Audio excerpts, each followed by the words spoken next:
Il y a une vérité enterrée sous 20 siècles de silence, une vérité que des papes, des empereurs, des inquisiteurs et des théologiens ont tout fait pour effacer de l'histoire. Ils ont brûlé des manuscrits, ils ont assassiné des témoins, ils ont détruit des bibliothèques entières. Et pourtant cette vérité a survécu, cachée dans des fragments de papyrus, dans des codex secrets, dans des grottes oubliées du désert de Judée. Et un homme l'a trouvée. Son nom était Baruch Spinoza, un juif portugais né à Amsterdam, un philosophe qui a été excommunié, maudit et abandonné par tous ceux qu'il connaissait, un homme qui a passé toute sa vie à polir des lentilles pendant la journée, et la nuit, à polir quelque chose de bien plus dangereux, la vérité. Ce que Spinoza a découvert défie tout ce que vous avez appris sur Jésus-Christ, sur la crucifixion, sur la résurrection, sur les fondements mêmes du christianisme. Jésus de Nazareth n'est pas mort sur cette croix. Il a survécu. Et il a vécu caché à Alexandrie, en Égypte, jusqu'à l'âge de 87 ans, enseignant une philosophie secrète que l'Église n'aurait jamais permis au monde de connaître. Cela semble impossible, cela semble blasphématoire, cela semble fou. C'est exactement ce qu'on a dit de Spinoza quand il a commencé à remettre en question les textes sacrés. On a dit qu'il était fou, on a dit qu'il était hérétique, on a dit qu'il méritait la mort. Mais Spinoza ne se souciait pas de ce qu'on disait. Il se souciait seulement d'une chose, la vérité. Et il l'a poursuivi avec une obsession qui a coûté tout, sa famille, sa communauté, sa paix, sa santé. L'histoire que vous êtes sur le point de connaître commence en 1656, lorsque Spinoza a été expulsé de la synagogue d'Amsterdam. Les mots de l'excommunication résonnent encore à travers les siècles. Par la décision des anges et par le jugement des saints, nous excommunions, expulsons et maudissons Baruch de Spinoza. Maudit soit-il le jour et maudit soit-il la nuit. Maudit soit-il lorsqu'il se couche et maudit soit-il lorsqu'il se lève. Que le Seigneur ne lui pardonne jamais ni ne le reconnaisse. Spinoza avait 23 ans. À ce moment-là, il a tout perdu. Sa famille lui a tourné le dos. Ses amis l'ont traité comme un mort. La communauté qu'il a élevée a effacé son nom comme s'il n'avait jamais existé. Mais c'est dans ce vide absolu que Spinoza a trouvé sa liberté. Sans communauté, sans famille, sans obligation religieuse, il était libre de faire ce qu'aucun autre penseur de son époque n'osait faire, remettre tout en question. Et il a questionné. Il a questionné l'auteur de la Bible. Il a questionné les miracles. Il a questionné la nature de Dieu. Il a questionné l'immortalité de l'âme. Et plus dangereux que tout cela, il a questionné le récit officiel sur la mort de Jésus-Christ. Les évangiles racontent que Jésus a été crucifié un vendredi, vers 3 heures de l'après-midi, et qu'il est mort après seulement 6 heures sur la croix. Son corps a été retiré avant le coucher du soleil, embaumé à la hâte, et placé dans un tombeau emprunté à un homme riche nommé Joseph d'Arimathie. 3 jours plus tard, le tombeau était vide. L'Église appelle cela résurrection. Le miracle fondateur du christianisme, la preuve définitive que Jésus était le Fils de Dieu. Mais Spinoza a regardé ce récit avec les yeux froids de la raison. Et ce qu'il a vu, ce sont des contradictions, des incohérences, des lacunes qui n'avaient pas de sens. Pourquoi Jésus est-il mort si rapidement? La crucifixion romaine était conçue pour être une torture lente. Les victimes mettaient généralement des jours à mourir. Certaines survivaient jusqu'à 1 semaine suspendues à la croix, mourant lentement de soif, d'épuisement et d'asphyxie.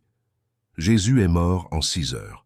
Pourquoi Pilate a-t-il été surpris d'apprendre que Jésus était déjà mort? L'évangile de Marc enregistre clairement. Pilate était étonné qu'il soit déjà mort. Étonné. Ce mot n'est pas là par hasard. Pourquoi le corps a-t-il été remis à Joseph d'Arimathie, un homme riche et influent qui avait accès au gouverneur romain lui-même? Pourquoi n'a-t-il pas été jeté dans une fosse commune, comme c'était le destin normal des crucifiés?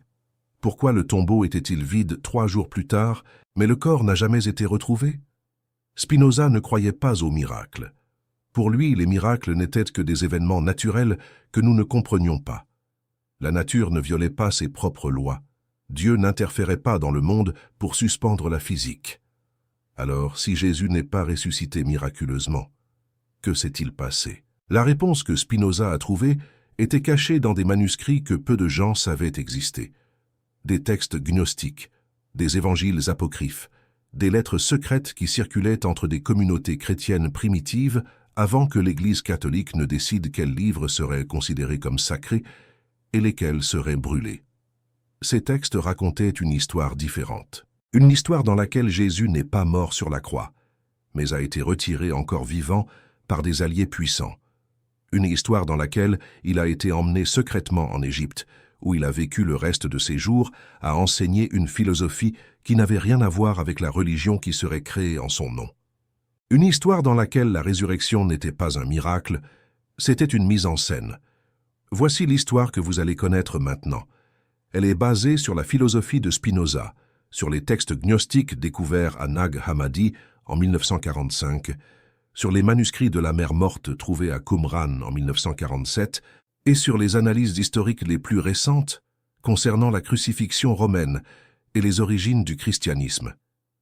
Ce n'est pas une histoire de foi. Ce n'est pas une histoire d'attaque contre la religion. C'est une histoire d'enquête, de questions, de recherche de la vérité, peu importe à quel point cette vérité est inconfortable. Spinoza a payé un prix très élevé pour cette quête. Il a été excommunié, persécuté, menacé de mort. Il a vécu dans la pauvreté, a développé une tuberculose à cause de la poussière des lentilles qu'il polissait, et est mort à 44 ans, seul et malade. Mais il n'a jamais cessé de chercher. La vérité, a écrit Spinoza, est la norme de soi-même et du faux. Tout comme la lumière se révèle elle-même et aux ténèbres, la vérité est le standard de soi-même et du mensonge. Dans les prochaines heures, vous allez marcher aux côtés de Spinoza dans cette quête. Vous allez connaître les documents qu'il a étudiés. Vous allez comprendre les questions qu'il a posées. Vous allez voir les preuves qu'il a trouvées. Et à la fin, vous allez tirer vos propres conclusions. Parce que la vérité n'appartient à aucune église, à aucun philosophe, à aucune institution. La vérité appartient à ceux qui ont le courage de la chercher. Commençons. La nuit du 14 février 1665 était particulièrement froide à Amsterdam. Le vent glacial de la mer du Nord traversait les canaux gelés et s'infiltrait par les fissures des fenêtres, faisant trembler les bougies dans leurs chandeliers. Baruch Spinoza était assis devant son bureau, entouré de lentilles inachevées et de pages couvertes de notes en latin, hébreu et néerlandais. Il avait 32 ans. Son visage maigre portait les marques de presque une décennie d'exil. Ses yeux enfoncés, d'un brun foncé, reflétaient la lumière vacillante de la bougie avec une intensité qui troublait ceux qui le connaissaient. C'était le regard d'un homme qui voyait au-delà des apparences, qui pénétrait les couches superficielles de la réalité pour voir quelque chose que d'autres ne pouvaient ou ne voulaient pas voir. Ce soir-là, Spinoza travaillait sur son traité le plus dangereux. Il l'appelait le Tractatus Theologico-Politicus, un texte qui démontait pièce par pièce l'autorité des Écritures saintes. Un texte qui soutenait que la Bible n'était pas la parole littérale de Dieu, mais une collection de documents humains, écrits par des hommes différents à des époques différentes, remplis de contradictions, d'erreurs historiques et d'ajouts ultérieurs. Si l'Église catholique découvrait ce qu'il écrivait, Spinoza serait arrêté, torturé, brûlé vif. Il le savait, et il continuait à écrire. C'est alors que 3 coups secs à la porte interrompirent le silence. Spinoza leva les yeux de son manuscrit. Il ne s'attendait pas à des visites. Depuis l'excommunication, peu de gens osèrent le chercher. Les Juifs l'évitaient par peur de contamination spirituelle. Les chrétiens se méfièrent de lui parce qu'il était juif, ou ex-juif. Personne ne savait vraiment comment le classer. Il existait dans une sorte de limbe social, n'appartenant à aucun groupe, accepté par aucune communauté. Les coups se répétèrent, plus urgents cette fois. Spinoza se leva, traversa la petite pièce et ouvrit la porte. De l'autre côté se tenait un homme qu'il n'avait pas vu depuis des années. Abraham Pereira, l'un des marchands les plus riches de la communauté juive d'Amsterdam, un homme qui avait signé le document de son excommunication 9 ans auparavant. Les deux se regardèrent en silence pendant un long moment. Pereira avait vieilli. Ses cheveux, autrefois noirs, étaient parsemés de blanc. Des rides profondes marquaient son visage, et ses yeux portaient un poids que Spinoza ne se souvenait pas avoir vu auparavant. Sous son bras, il tenait un paquet enveloppé dans un tissu sombre. « Puis-je entrer » La voix de Pereira était basse, presque un murmure. Spinoza hésita. Selon la loi de l'excommunication, aucun juif ne devait lui parler. s'approcher de lui à moins de 4 coudées, faire des affaires avec lui ou lire quoi que ce soit qu'il écrivait. Pereira violait toutes ces règles simplement en étant là. Mais il y avait quelque chose sur le visage du vieux marchand, un désespoir silencieux, qui poussa Spinoza à s'écarter de la porte et à lui permettre d'entrer. Pereira entra rapidement, regardant derrière lui comme s'il craignait d'être suivi. Spinoza ferma la porte et observa alors que le visiteur s'approchait de la table, écartant quelques lentilles pour déposer le paquet enveloppé. « Avant que vous ne disiez quoi que ce soit, » commença Pereira, « je dois que vous sachiez que je ne suis pas ici pour demander pardon pour ce que nous avons fait. L'excommunication était nécessaire. Vous étiez en train de détruire la foi de jeunes impressionnables. Vous posiez des questions qui ne devaient pas être posées. » Spinoza ne répondit pas. Il attendit simplement. « Mais quelque chose s'est produit, » continua Pereira, et sa voix trembla légèrement. « Quelque chose qui m'a fait reconsidérer, non pas l'excommunication, mais d'autres choses. » Il posa sa main sur le paquet enveloppé. « Mon frère est mort il y a 3 mois, Isaac Pereira. Vous devez vous souvenir de lui. » Spinoza hocha la tête. Isaac avait été l'un des rares membres de la communauté à lui montrer de la sympathie avant l'excommunication. Un homme calme, studieux, qui passait plus de temps avec des livres qu'avec des gens. Isaac était un collectionneur, expliqua Abraham, des manuscrits anciens. Il voyageait à travers la Méditerranée achetant des textes rares dans des monastères, des bibliothèques privées, des marchands arabes. La plupart étaient des déchets, des copies de copies, des fragments illisibles, mais parfois il trouvait des choses extraordinaires. Pereira déballa le paquet avec des mains tremblantes. À l'intérieur se trouvait un codex en cuir usé, les pages jaunies par le temps, les bords corrodés par l'âge. Spinoza reconnut immédiatement l'écriture, le grec koiné, la langue commune de la Méditerranée orientale, au 1er siècle de l'ère chrétienne. Isaac a acheté cela à un moine copte à Alexandrie il y a 15 ans, dit Pereira. Il a payé une fortune. Le moine a dit que le manuscrit avait plus de 1500 ans, qu'il avait été caché lorsque la bibliothèque du monastère a été détruite par les Arabes. Isaac ne m'a jamais dit ce qu'il y avait à l'intérieur. Il lisait, relisait, prenait des notes, mais il n'a jamais partagé. Pereira fit une pause, et Spinoza vit que ses yeux étaient humides. Quand Isaac est mort, j'ai trouvé le manuscrit parmi ses affaires, avec un carnet de notes. J'ai passé des semaines à essayer de comprendre. Mon grec est rudimentaire, mais j'ai réussi à déchiffrer suffisamment pour... Il ne termina pas sa phrase. « Pourquoi » demanda Spinoza. Pereira regarda directement dans les yeux du philosophe excommunié. Pour comprendre pourquoi Isaac a perdu la foi dans les dernières années de sa vie. Pourquoi il a cessé d'aller à la synagogue. Pourquoi il est mort en murmurant que tout était mensonge, que nous avions été trompés pendant 2000 ans. Spinoza ressentit un frisson qui n'avait rien à voir avec le froid de la nuit. Qu'y a-t-il dans ce manuscrit? Pereira poussa le codex vers Spinoza. Lise toi-même. Ton grec est bien meilleur que le mien. Et toi? Tu n'as plus rien à perdre, n'est-ce pas? Tu as déjà perdu ta famille, ta communauté, ta foi. Peut-être es-tu le seul qui puisse regarder cela avec des yeux clairs. Spinoza prit le codex avec un respect révérencieux. Le cuir était sec, craqué par endroits, mais encore ferme. Il ouvrit la première page et commença à lire. Le titre était en grec « Apomnimonevmata Maria te Magdalene » Mémoire de Marie de Magdala, Marie-Madeleine, la femme qui, selon les évangiles canoniques, fut la première à voir Jésus ressuscité. Spinoza continua à lire. La première ligne du texte fit battre son cœur plus vite.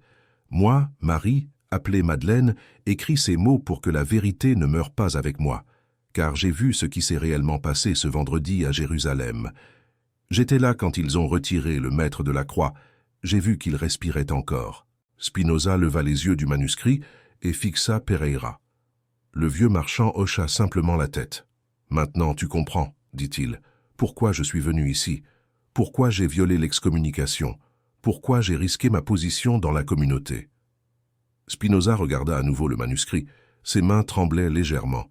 « Si cela est authentique, » commença-t-il. « Si cela est authentique, » compléta Pereira, « alors tout ce que nous savons sur Jésus-Christ est un mensonge. La crucifixion, la mort, la résurrection, tout. » La bougie sur la table crépitait, projetant des ombres dansantes sur les murs de la petite pièce. Spinoza ferma les yeux un moment. Dans son esprit, des fragments de questions qu'il se posait depuis des années commencèrent à se réorganiser, formant un schéma qu'il n'avait jamais remarqué auparavant. Il avait toujours su qu'il y avait quelque chose de faux dans le récit des évangiles. Les contradictions étaient trop évidentes pour tout lecteur attentif. Matthieu, Marc, Luc et Jean racontèrent des histoires différentes sur les mêmes événements. Les détails ne correspondaient pas. Les chronologies se contredisaient. Et la structure même des récits suggérait qu'ils avaient été édités, réécrits, adaptés au fil des siècles pour servir des objectifs théologiques spécifiques. Mais ils n'avaient jamais envisagé la possibilité que le mensonge soit si fondamental, si absolu. « Pourquoi es-tu venu me voir ?» demanda finalement Spinoza. « Pourquoi n'as-tu pas emporté cela au rabbin ou au pasteur calviniste ?» Pereira lâcha un rire amer. Parce que les rabbins brûleraient à ce manuscrit avant d'avoir terminé la première page, et les calvinistes me feraient arrêter pour hérésie. Il fit une pause. Tu es le seul homme à Amsterdam, peut-être dans toute l'Europe, qui peut regarder cela sans peur. Parce que tu n'as plus rien à perdre, parce que tu as déjà posé les questions que personne n'ose poser, parce que tu cherches la vérité, quel qu'en soit le coût. Spinoza resta silencieux un long moment, le codex ouvert entre ses mains. Tu veux que je vérifie l'authenticité ? Pereira secoua la tête. Non, je veux que tu découvres la vérité, toute la vérité. Peu importe que le manuscrit soit authentique ou non, ce qui m'importe, c'est de savoir. Jésus-Christ est-il vraiment mort sur cette croix ? La résurrection a-t-elle vraiment eu lieu ? Ou avons-nous tous, juifs, chrétiens, le monde entier, été trompés pendant 2 millénaires ? C'était une question impossible, une question qui pourrait détruire des civilisations. Et c'était exactement le genre de question que Baruch Spinoza avait passé sa vie à attendre de répondre. « Laisse le manuscrit avec moi, dit-il enfin. J'aurai besoin de temps, des semaines, peut-être des mois. » Pereira hocha la tête et se dirigea vers la porte. Avant de sortir, cependant, il se retourna une dernière fois. « Spinoza, si tu découvres que c'est vrai, si tu découvres que Jésus n'est pas mort sur la croix, que feras-tu » Le philosophe regarda le manuscrit dans ses mains, puis la pile de pages de son propre traité sur la table. « La même chose que j'ai toujours faite, répondit-il. J'écrirai la vérité, et je laisserai le monde décider s'il veut l'entendre. » Pereira disparut dans la nuit froide d'Amsterdam. Spinoza ferma la porte, retourna à sa table et commença à lire. Les heures passèrent. La bougie se consuma jusqu'à devenir un moignon de cire fondue. Le froid s'intensifia. Mais Spinoza ne remarqua rien de tout cela. Il était complètement absorbé par les mots d'une femme qui était morte il y a plus de 1500 ans. Une femme qui prétendait avoir été témoin de quelque chose qui changerait tout. Le manuscrit de Marie-Madeleine commençait par une description de la crucifixion qui différait radicalement des évangiles canoniques. Selon Marie, elle n'observait pas de loin comme le suggéraient Matthieu, Marc et Luc. Elle était au pied de la croix, avec la mère de Jésus et le disciple Jean. Et elle vit des choses que les évangiles ne mentionnaient pas. Elle vit que Jésus reçut une éponge imbibée de quelque chose qui n'était pas du vinaigre ordinaire, mais un mélange d'opium, de mandragore et d'autres herbes que les médecins égyptiens utilisaient pour induire un état de mort apparente. Elle vit que, lorsque le soldat romain perça le côté de Jésus avec la lance, le sang et l'eau qui jaillirent n'étaient pas des signes de mort, mais d'un corps encore vivant, encore en train de faire circuler des fluides. Elle vit que Joseph d'Arimathie, un homme riche, influent, avec des connexions puissantes, arriva suspectement vite pour réclamer le corps, avant que les soldats ne puissent vérifier si Jésus était vraiment mort. Et elle vit que le corps fut emmené non pas dans un tombeau commun, mais dans une propriété privée de Joseph, où des médecins attendaient déjà avec des onguents, des bandages, et tout ce qui était nécessaire pour traiter un homme gravement blessé mais encore vivant. Spinoza lisait sans s'arrêter, traduisant chaque ligne du grec archaïque, notant chaque détail dans son carnet. Le soleil se leva sur Amsterdam, peignant les canaux de doré et de rose. Et Spinoza continua à lire, parce qu'il savait, avec une certitude qui grandissait à chaque page, qu'il était devant quelque chose qui changerait non seulement sa vie, mais l'histoire du monde. Dans les semaines qui suivirent cette nuit de février, Spinoza plongea dans le manuscrit de Marie-Madeleine avec une obsession qui frôlait la folie. il dormait à peine, il mangeait à peine. Les lentilles qu'il devait polir accumulaient la poussière sur la table de travail. Les clients qui dépendaient de ses loupes et lunettes frappaient à la porte et s'en allaient sans réponse. Spinoza s'en moquait. Pour la première fois depuis des années, il avait trouvé quelque chose de plus important que sa survie. Le manuscrit racontait une histoire qui contredisait presque tout ce que les évangiles canoniques disaient sur les derniers jours de Jésus. Selon Marie-Madeleine, la crucifixion n'était pas un événement improvisé. C'était le résultat d'une conspiration soigneusement planifiée, non pas pour tuer Jésus, mais pour le sauver. Les conspirateurs étaient un groupe improbable. Joseph d'Arimathie, un membre riche du Sanhédrin qui sympathisait secrètement avec les enseignements de Jésus. Nicodème, un pharisien qui visitait Jésus la nuit pour discuter de théologie. Et de manière surprenante, le propre Ponce Pilate. Spinoza s'arrêta à ce point et relut plusieurs fois. Pilate, le gouverneur romain qui, selon les évangiles, se lava les mains pour se décharger de la responsabilité. La mort de Jésus? Mais plus Spinoza y pensait, plus cela avait de sens. Les évangiles présentaient Pilate comme un homme faible, facilement manipulé par la foule juive. Mais les archives historiques, les écrits de Philon d'Alexandrie et de Flavius Joseph, peignaient un portrait complètement différent. Pilate était brutal, impitoyable, haï des Juifs pour sa cruauté. Il avait massacré des pèlerins galiléens sans hésitation. Il avait provoqué des émeutes à Jérusalem en apportant des étendards romains dans la ville sainte. Ce n'était pas un homme qui se pliait à la pression populaire. Alors pourquoi aurait-il cédé si facilement dans le cas de Jésus? Le manuscrit de Marie offrait une réponse. Pilate n'a pas cédé. Il a collaboré. Selon Marie, Pilate avait ses propres raisons de vouloir que Jésus échappe à la mort. Le gouverneur romain était impliqué dans une dispute politique avec le grand prêtre Caïphe et garder Jésus en vie, mais secrètement, lui donnerait un atout. Un prophète juif populaire qui lui devait la vie serait un actif précieux dans les complexes intrigues politiques de la Judée. De plus, Pilate avait été sincèrement impressionné par Jésus lors de l'interrogatoire. L'évangile de Jean rapporte que Pilate a demandé à Jésus « Qu'est-ce que la vérité ?» C'était une question philosophique, pas une question d'un administrateur colonial ennuyé. Pilate, comme beaucoup de Romains éduqués de son époque, était un stoïcien, et les enseignements de Jésus sur l'impermanence des choses matérielles, sur l'importance de la vertu intérieure, résonnaient avec la philosophie que Pilate admirait. Le plan, selon le manuscrit de Marie, fonctionnait ainsi. Le jeudi soir, pendant le dernier souper, Jésus fut informé de la conspiration. Judas Iscariote, oui, le même Judas, n'était pas un traître, c'était un conspirateur.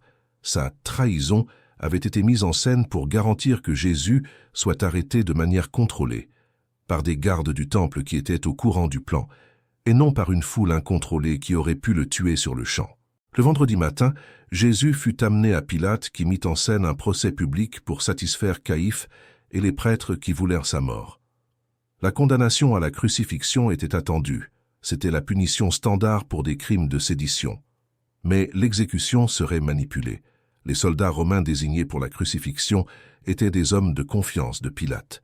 Ils savaient quoi faire. Lorsqu'ils ont crucifié Jésus, ils ont positionné les clous de manière à causer une douleur maximale, mais un minimum de dommages, évitant les artères et les os principaux.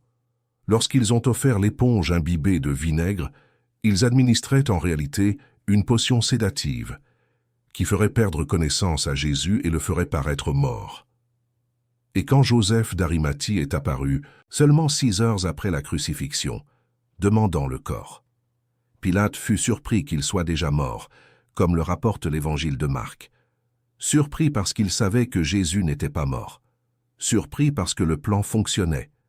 Spinoza posa le manuscrit sur la table et fixa le plafond pendant un long moment. Si cela était vrai, et il n'était pas encore sûr que cela le fût, alors l'histoire de la passion du Christ que des milliards de personnes connaissaient était une fiction élaborée. Pas une fiction inventée plus tard, mais une fiction mise en scène en temps réel, devant des milliers de témoins qui n'avaient aucune idée de ce qui se passait réellement. La question qui tourmentait Spinoza était « Pourquoi ? Pourquoi Jésus accepterait-il de participer à une telle farce élaborée? Pourquoi feindre sa propre mort ?» Le manuscrit de Marie offrait une réponse, mais c'était une réponse qui soulevait encore plus de questions.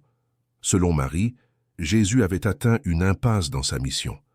Ses enseignements attirèrent des disciples, oui, mais ils attiraient aussi des ennemis puissants. Les prêtres du temple le voyaient comme une menace pour leur autorité. Les zélotes voulaient l'utiliser comme leader d'une révolte armée contre Rome. Les Romains devenaient de plus en plus méfiants envers tout mouvement populaire en Judée. Si Jésus continuait à prêcher ouvertement, il serait tué, non dans une crucifixion mise en scène, mais dans une exécution réelle. Ou pire, il serait capturé par les zélotes et forcé de mener une guerre qu'il savait se terminerait par un massacre. La mort sur la croix était une sortie, une manière de mettre fin à la vie publique de Jésus de Nazareth et de lui permettre de continuer ses enseignements en secret, loin des yeux de Rome et du Sanhédrin. C'était une renaissance symbolique, une mort pour le monde ancien et une naissance pour une nouvelle vie. La résurrection dans ce contexte n'était pas un miracle, c'était un message codé pour les disciples les plus proches. Jésus est vivant, le plan a fonctionné. Retrouvez-le là où nous avons convenu. Et où était cet endroit? Alexandrie. La grande ville égyptienne, avec sa célèbre bibliothèque, sa communauté juive énorme, sa tradition de syncrétisme religieux. Un endroit où un prophète juif pouvait vivre dans l'anonymat, entouré de disciples loyaux, enseignant une philosophie qui combinait des éléments juifs, grecs et égyptiens. Spinoza ferma les yeux et se massa les tempes. Il devait vérifier. Il devait croiser les informations du manuscrit avec d'autres sources. Il devait trouver des preuves indépendantes qui corroboreraient ou réfuteraient cette narration extraordinaire. Parce que si Marie-Madeleine disait la vérité, alors Jésus-Christ avait vécu encore 60 ans après la crucifixion. 60 ans à enseigner, écrire, former des disciples. 60 ans qui avaient été complètement effacés de l'histoire officielle. Et quelque chose de ces 60 ans devait avoir survécu quelque part. Spinoza commença à dresser une liste de sources qu'il devait consulter, les textes gnostiques. Il savait qu'il existait des évangiles non canoniques, des écrits chrétiens primitifs que l'Église avait déclarés hérétiques et avait tenté de détruire. Certains fragments avaient survécu. Peut-être y avait-il des références à un Jésus qui avait vécu au-delà de la crucifixion. Les pères de l'Église, des hommes comme Irénée de Lyon, Tertullien et Épiphane, avaient écrit abondamment contre les hérétiques. Pour réfuter une hérésie, il fallait d'abord la décrire. Peut-être, dans les sous-entendus de leur réfutation, y avait-il des indices sur des traditions alternatives concernant la mort de Jésus. Les historiens romains, Tacite, Suétone, Pline le Jeune, tous avaient mentionné les chrétiens dans leurs écrits. Peut-être y avait-il des détails qui ne correspondaient pas à la narration officielle. Et les textes juifs. Le Talmud contenait des références hostiles à Jésus. Les rabbins l'appelaient Yeshua et l'accusèrent de pratiquer la magie égyptienne. Magie égyptienne. Pourquoi égyptienne, spécifiquement? Y aurait-il un lien avec Alexandrie? Spinoza passa les mois suivants dans une enquête frénétique. Il écrivit des lettres à des érudits à travers l'Europe, demandant des copies de textes rares. Il visita des bibliothèques privées à Amsterdam, Leyde et La Haye. Il dépensa le peu d'argent qu'il avait à acheter des manuscrits auprès de marchands de livres qui n'avaient aucune idée de la valeur de ce qu'ils vendaient. Et peu à peu, pièce par pièce, un schéma commença à émerger. Il y avait en effet une tradition alternative sur Jésus que l'Église avait travaillé dur pour supprimer. Les gnostiques, ces chrétiens primitifs que l'Église considérait comme hérétiques, ne croyaient pas que Jésus était mort sur la croix. L'évangile de Basilide, cité par Irénée, affirmait que Simon de Cyrène, l'homme qui avait porté la croix de Jésus, avait été crucifié à sa place, tandis que Jésus s'échappait déguisé dans la foule. L'Apocalypse de Pierre, un autre texte gnostique, décrivait Jésus riant à côté de la croix pendant qu'un autre corps était crucifié. C'étaient des variations différentes, mais le thème central était le même. Jésus n'est pas mort. Et il y avait plus. Les Mandines, une secte religieuse qui existait depuis les premiers siècles de l'ère chrétienne et qui survit encore aujourd'hui en Irak et en Iran, vénéraient Jean-Baptiste, mais considéraient Jésus comme un faux prophète. Et selon leur tradition, Jésus n'était pas mort à Jérusalem. Il avait fui en Égypte, où il avait vécu jusqu'à un âge avancé, enseignant des doctrines qui trahissaient les véritables enseignements de Jean. L'Égypte, encore une fois. Alexandrie, encore une fois. Spinoza était convaincu qu'il était sur la bonne voie, mais il avait besoin de plus. Il avait besoin de preuves concrètes, pas seulement de traditions et de rumeurs. Il devait trouver un document, un enregistrement, une preuve tangible que Jésus avait vécu à Alexandrie après la crucifixion. Et c'est alors qu'il se souvint de quelque chose qu'il avait lu des années auparavant, dans un texte obscur d'un écrivain chrétien du IIe siècle, Clément d'Alexandrie. Clément avait été le leader de l'école catéchétique d'Alexandrie vers l'an 200. Il était célèbre pour ses écrits qui tentaient de réconcilier la philosophie grecque avec la foi chrétienne. Mais il y avait une lettre qui lui était attribuée, une lettre dont l'authenticité était contestée, qui mentionnait quelque chose appelé l'Évangile secret de Marc. Selon cette lettre, il existait une version de l'Évangile de Marc qui contenait des passages supplémentaires, des passages qui étaient considérés comme trop sacrés pour être partagés avec des chrétiens ordinaires. Ces passages étaient réservés uniquement aux initiés les plus avancés de la communauté d'Alexandrie. Et l'un de ces passages décrivait Jésus ressuscitant un jeune homme riche de Béthanie, pas métaphoriquement mais littéralement. Le jeune homme avait été donné pour mort, mais Jésus le ramena à la vie après 3 jours dans le tombeau. Spinoza ressentit un frisson parcourir son échine. 3 jours dans le tombeau, la même durée que Jésus aurait supposément passé dans le tombeau avant la résurrection. Et si cette histoire du jeune homme riche était une version codée de l'histoire de Jésus lui-même? Et si la communauté d'Alexandrie préservait une tradition selon laquelle Jésus n'avait pas ressuscité miraculeusement, mais avait été réanimé par des techniques médicales connues uniquement d'un cercle restreint d'initiés? Et si ces techniques étaient les mêmes que celles utilisées lors de la crucifixion pour faire sembler Jésus mort alors qu'il était simplement inconscient, Spinoza devait en apprendre davantage sur cette communauté d'Alexandrie. Il devait comprendre ce qu'ils savaient, ce qu'ils enseignaient, ce qu'ils cachaient. Et c'est à ce moment de son enquête qu'un événement extraordinaire se produisit. Il était assis seul dans sa chambre louée à Voorburg, dans la banlieue de La Haye, où il s'était installé après son excommunication. C'était une chaude nuit d'été, et il avait ouvert les fenêtres pour laisser entrer la brise. Sur sa table, des dizaines de pages de notes, des copies de manuscrits, des lettres de correspondants académiques étaient éparpillées.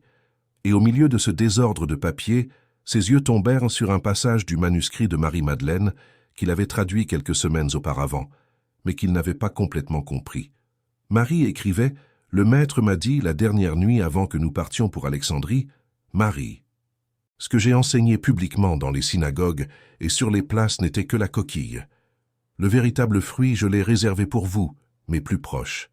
Et le fruit le plus doux de tous, je ne le révélerai que lorsque nous serons en sécurité sur la terre de Mitzraïm, loin des yeux de Rome et du Temple. Mitzraïm, le nom hébreu pour l'Égypte, le véritable fruit, les enseignements secrets de Jésus. Quels pourraient être ces enseignements? Qu'est-ce que Jésus aurait révélé à Alexandrie qui ne pouvait pas être dit en Judée? Spinoza ne savait pas, mais il était déterminé à découvrir. Et vous, qui suivez cette histoire jusqu'ici, qu'en pensez-vous? Quel type de vérité serait si dangereuse qu'elle devrait être cachée pendant 2000 ans? Quel enseignement serait si révolutionnaire que l'Église préférerait tuer des milliers d'hérétiques plutôt que de le laisser être connu? Écrivez dans les commentaires ce que vous imaginez que Jésus aurait pu enseigner en secret à Alexandrie. Votre intuition pourrait être plus proche de la vérité que vous ne le pensez. Et si vous êtes arrivé jusqu'ici, si vous êtes véritablement curieux de cette histoire, alors vous faites partie d'un groupe rare. La plupart des gens préfèrent le confort des certitudes à l'aventure de l'enquête. La plupart préfèrent croire ce qu'ils ont toujours cru, plutôt que de questionner, de douter, de chercher. Mais vous, non. Vous êtes ici, en quête. Alors abonnez-vous à cette chaîne maintenant. Parce que cette histoire ne fait que commencer. Et ce qui vient va défier tout ce que vous pensiez savoir sur Jésus, sur Spinoza, sur la nature même de la vérité et du mensonge. L'été 1665 a apporté plus que de la chaleur aux Pays-Bas. Il a apporté la peste.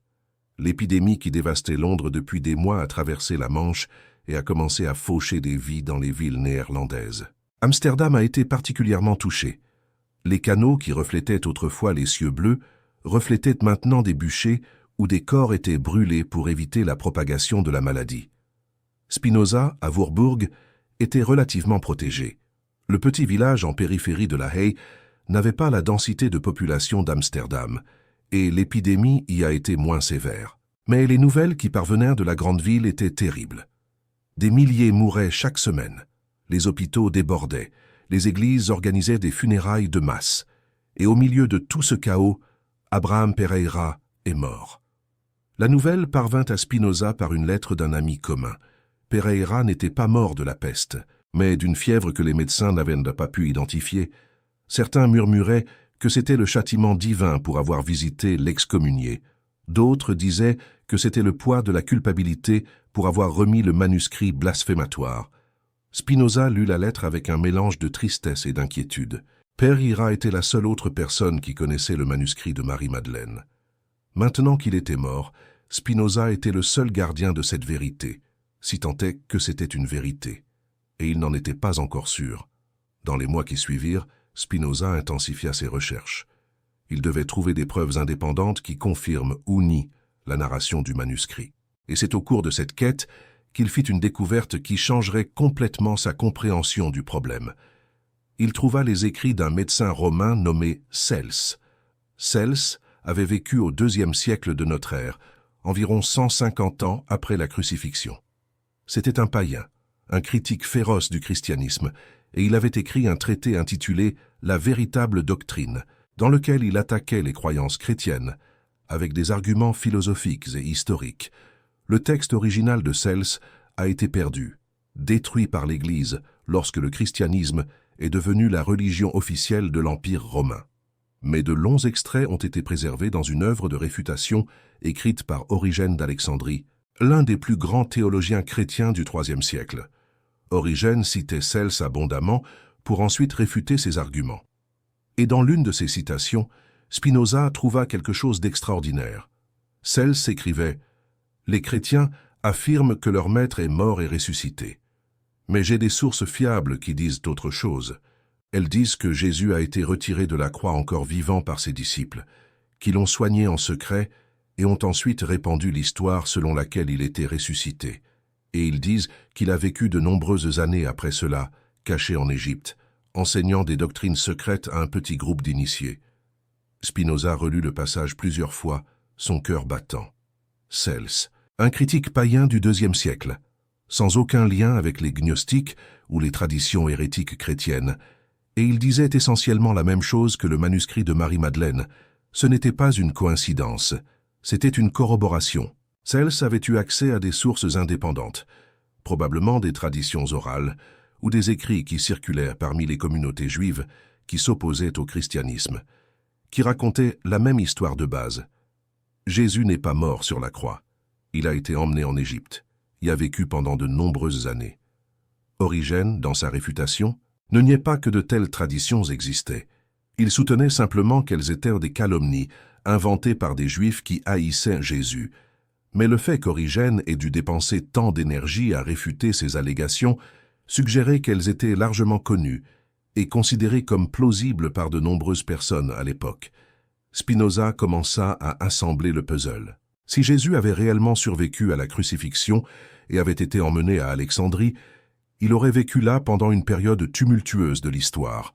Alexandrie, au 1er siècle, était une ville cosmopolite, abritant l'une des plus grandes communautés juives en dehors de la Judée. Mais c'était aussi une ville tendue, marquée par des conflits entre Juifs, Grecs et Égyptiens natifs. En 38 de notre ère, seulement quelques années après la supposée crucifixion, il y eut un pogrom massif contre les Juifs d'Alexandrie. Des foules grecques attaquèrent le quartier juif, brûlant des maisons et des synagogues, tuant des milliers de personnes. Le gouverneur romain Flaccus non seulement n'intervint pas, mais encouragea les attaques. Si Jésus était à Alexandrie à cette époque, il aurait été témoin, ou peut-être victime, de cette violence. Spinoza chercha des références à cette période dans les écrits de Philon d'Alexandrie, un philosophe juif qui vivait à cette époque et écrivait abondamment sur les événements. Philon était l'une des plus grands esprits de son temps, un homme qui tenta de synthétiser la philosophie platonicienne avec la théologie juive, anticipant de nombreuses idées qui seraient ensuite associées au christianisme. Curieusement, Philon ne mentionna jamais Jésus dans aucun de ses écrits. C'était étrange. Philon vivait à Alexandrie. Il était profondément impliqué avec les communautés juives de la ville. Si Jésus était là enseignant, formant des disciples, on pourrait s'attendre à ce que Philon sache de sa présence. À moins, pensa Spinoza, que Jésus ne se soit caché si bien que même les dirigeants de la communauté juive ne soient pas au courant de son existence. Ou à moins que Philon le sache, mais ait décidé de ne pas en parler. Spinoza considéra cette seconde possibilité. Philon était un homme prudent, un diplomate qui avait voyagé à Rome pour défendre les droits des Juifs alexandrins devant l'empereur Caligula. Il savait que ces mots seraient lus par des Romains. Il savait que toute mention d'un leader messianique juif pourrait causer des problèmes pour toute la communauté. Si Philon connaissait Jésus ou savait de sa présence à Alexandrie, il serait tout à fait logique qu'il garde le silence. Mais il y avait quelque chose dans les écrits de Philon qui attira l'attention de Spinoza. Dans plusieurs textes, Philon parlait d'un concept qu'il appelait logos, la parole divine, la raison qui imprègne l'univers, l'intermédiaire entre Dieu et la création. Le logos de Philon était presque identique au logos de l'évangile de Jean. Au commencement était le logos et le logos était avec Dieu et le logos était Dieu. Les érudits chrétiens ont toujours supposé que Jean avait été influencé par Philon. Mais et si c'était l'inverse? Et si Philon avait été influencé par les enseignements de Jésus à Alexandrie? Spinoza savait qu'il spéculait. Il n'avait pas de preuves concrètes que Philon et Jésus se soient rencontrés ou se soient influencés mutuellement. Mais la coïncidence était trop remarquable pour être ignorée. Deux des traditions intellectuelles les plus importantes de l'Antiquité, la philosophie de Philon et la théologie de l'évangile de Jean, avaient émergé à Alexandrie à peu près à la même époque. Les deux utilisaient le concept de logos de manière presque identique, et les deux tentaient de synthétiser le monothéisme juif avec la philosophie grecque. Serait-il possible que les deux aient une source commune? Un maître qui enseignait en secret sur les rives du Nil, combinant la sagesse de Moïse avec celle de Platon? Spinoza retourna au manuscrit de Marie-Madeleine. Il y avait un passage qui n'avait pas beaucoup d'attention auparavant, mais qui semblait maintenant crucial. Maria écrivait sur les enseignements de Jésus à Alexandrie. Le Maître nous a enseigné que Dieu n'est pas une personne assise sur un trône céleste, jugeant les hommes et intervenant dans le monde. Dieu est la propre substance de tout ce qui existe. Dieu est la nature, et la nature est Dieu. Il n'y a pas de séparation entre le Créateur et la création, car tout ce qui existe est une expression de l'être infini de Dieu. Spinoza sentit un frisson parcourir son échine. Ces mots auraient pu être écrits par lui-même. La philosophie qu'il développait, la philosophie qui serait publiée à titre posthume comme l'éthique, disait exactement cela.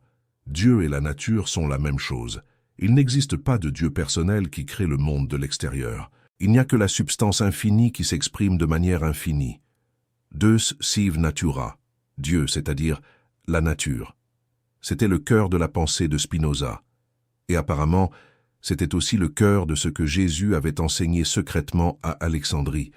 Était-ce possible? Était-il possible que Spinoza, sans le savoir, qu'elle redécouvert une vérité que Jésus avait enseignée il y a plus de 1600 ans, une vérité que l'Église avait travaillé sans relâche à supprimer? L'idée était écrasante. Spinoza avait besoin de temps pour traiter ses implications. Il ferma le manuscrit, éteignit la bougie et se coucha dans son lit étroit. Mais le sommeil ne vint pas. Son esprit était en ébullition, reliant des points qu'il n'avait jamais connectés auparavant. Si Jésus enseignait que Dieu était la nature, alors il n'y avait pas besoin de prêtres, de temples ou de rituels.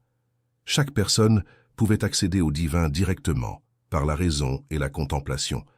Chaque personne était littéralement une partie de Dieu. Cela expliquait pourquoi l'Église avait supprimé cette tradition si brutalement. Le christianisme institutionnel dépendait d'intermédiaires, prêtres, évêques, papes, entre les fidèles et Dieu. Si les fidèles découvraient qu'ils n'avaient pas besoin d'intermédiaires, toute la structure de pouvoir de l'Église s'effondrerait. Et cela expliquait aussi pourquoi Spinoza avait été excommunié si violemment par la synagogue d'Amsterdam. Ses idées n'étaient pas seulement hérétiques, elles constituaient une menace existentielle pour toute religion organisée qui dépendait de l'autorité d'une classe sacerdotale. Spinoza n'était pas un hérétique solitaire. Il était, sans le savoir, l'héritier d'une tradition qui remontait au propre Jésus. une tradition que l'Église et la synagogue avaient tenté d'effacer de l'histoire. Une tradition qui avait survécu uniquement en fragments, dans des manuscrits cachés, dans des textes gnostiques brûlés, dans des traditions orales transmises de maître à disciple en secret. Et maintenant, à travers le manuscrit de Marie-Madeleine, cette tradition était parvenue aux mains de Spinoza. La question à laquelle il devait répondre était « Que faire avec cela ?» L'année 1670 marqua un tournant dans la vie de Spinoza et dans l'histoire de la pensée occidentale. Après 5 ans de travail en secret, il publia enfin son Tractatus Theologico-Politicus. Le livre fut publié anonymement, avec un éditeur fictif mentionné sur la page de titre, dans une tentative de protéger à la fois l'auteur et les imprimeurs de la persécution inévitable. Cela ne servit à rien. En quelques semaines, le Tractatus devint le livre le plus haï d'Europe. Des théologiens protestants et catholiques s'unirent dans la condamnation. Le synode de l'Église réformée néerlandaise déclara le livre blasphématoire et destructeur de la religion et de toutes choses sacrées. Le gouvernement néerlandais interdit sa vente et sa distribution. Des copies furent confisquées et brûlées en place publique. Le crime de Spinoza, il avait osé analyser la Bible comme un document historique. Dans le Tractatus, Spinoza soutenait que les 5 premiers livres de la Bible, le Pentateuque, traditionnellement attribué à Moïse, ne pouvaient pas avoir été écrits par Moïse. Les preuves internes étaient trop claires. Moïse ne pouvait pas avoir écrit sur sa propre mort et son enterrement. Le style d'écriture variait considérablement d'un livre à l'autre. Des événements étaient décrits comme s'étant produits jusqu'à ce jour, une expression qui n'aurait de sens que si l'auteur écrivait longtemps après les événements narrés. Spinoza concluait que le Pentateuque était une compilation de textes de différents auteurs, édités et réunis des siècles après l'époque de Moïse. La Bible n'était pas la parole littérale de Dieu, c'était un document humain, avec toutes les imperfections, contradictions et limitations que cela impliquait. Cette analyse, qui est aujourd'hui acceptée par pratiquement tous les érudits bibliques académiques, était de la dynamite au XVIIe siècle. Elle sapait l'autorité des Écritures et, par extension, l'autorité des institutions religieuses qui basaient leur pouvoir sur cette autorité. Mais le Tractatus contenait quelque chose de plus, quelque chose que peu de lecteurs remarquèrent à l'époque, mais qui était le véritable cœur du livre. Spinoza consacra plusieurs chapitres à analyser les miracles bibliques, et sa conclusion était dévastatrice. Les miracles n'existent pas. Rien ne se produit dans la nature qui contredise ces lois universelles, écrivait Spinoza. La nature maintient un ordre fixe et immuable. Si quelque chose semble être un miracle, c'est parce que nous ne comprenons pas ses causes naturelles, non parce que la nature a été suspendue. Appliquée à l'histoire de Jésus, cette philosophie avait des implications évidentes. Si les miracles n'existent pas, alors la résurrection de Jésus ne s'est pas produite, du moins pas de la manière dont l'Église l'enseignait. Spinoza ne le dit pas explicitement dans le Tractatus, c'était trop dangereux. Mais tout lecteur attentif pouvait relier les points, et Spinoza espérait qu'au moins quelques lecteurs feraient le lien. Le manuscrit de Marie-Madeleine était toujours dans son esprit pendant qu'il écrivait le Tractatus. Il ne pouvait pas publier le manuscrit, cela serait signer son arrêt de mort. Mais il pouvait semer des graines, il pouvait fournir les outils intellectuels qui permettraient à d'autres d'arriver aux mêmes conclusions qu'il avait atteintes. L'analyse historique de la Bible, le déni des miracles, l'identification de Dieu avec la nature, ce sont les pièces du puzzle. Spinoza comptait sur le fait qu'éventuellement, quelqu'un assemblerait le tableau complet. En attendant, il poursuivait son enquête privée sur Jésus à Alexandrie. Le manuscrit de Marie-Madeleine mentionnait que Jésus avait vécu jusqu'à 87 ans. Si la crucifixion a eu lieu vers l'an 30 de notre ère, lorsque Jésus avait environ 33 ans, cela signifiait qu'il était mort vers l'an 84. L'année 84 était significative. C'était pendant le règne de l'empereur Domitien, un dirigeant paranoïaque qui persécutait les Juifs et les chrétiens avec violence. Domitien exigeait que tous les Juifs paient un impôt spécial, le fiscus judaicus, et envoyait des agents à travers l'Empire pour identifier et taxer ceux qui pratiquaient des coutumes juives. Si Jésus était vivant à Alexandrie à cette époque, il aurait été extrêmement difficile de garder son identité secrète. Les agents de Domitien étaient partout, enquêtant sur quiconque soupçonné d'avoir des liens avec des mouvements messianiques juifs. Spinoza se demanda si la mort de Jésus en 84 n'aurait pas été une conséquence de cette persécution. Pas une mort naturelle de vieillesse, mais une exécution silencieuse ordonnée par des agents impériaux. Ou peut-être pas une exécution, mais une fuite. Peut-être que Jésus avait quitté Alexandrie et était allé dans un endroit encore plus reculé. Peut-être était-il mort quelque part dans le désert égyptien, parmi les moines coptes qui commençaient déjà à former des communautés érémitiques loin de la civilisation. Spinoza n'avait aucun moyen de le savoir. Le manuscrit de Marie-Madeleine se terminait avant cette période. Les dernières pages décrivaient des événements autour de l'an 60, lorsque Marie, déjà âgée, passait la garde de ses souvenirs à un disciple plus jeune. Mais il y avait des indices dans d'autres sources. Spinoza découvrit des références à une tradition égyptienne selon laquelle Jésus avait été enterré quelque part près d'Alexandrie. La tradition était vague, transmise uniquement en fragments, mais suggérait qu'il y avait une tombe secrète que les premiers chrétiens alexandrins vénéraient en secret. Cette tombe, si elle existait, serait la preuve définitive que Jésus n'avait pas ressuscité physiquement. Ce serait la preuve matérielle qui confirmerait le manuscrit de Marie-Madeleine. Mais où était cette tombe?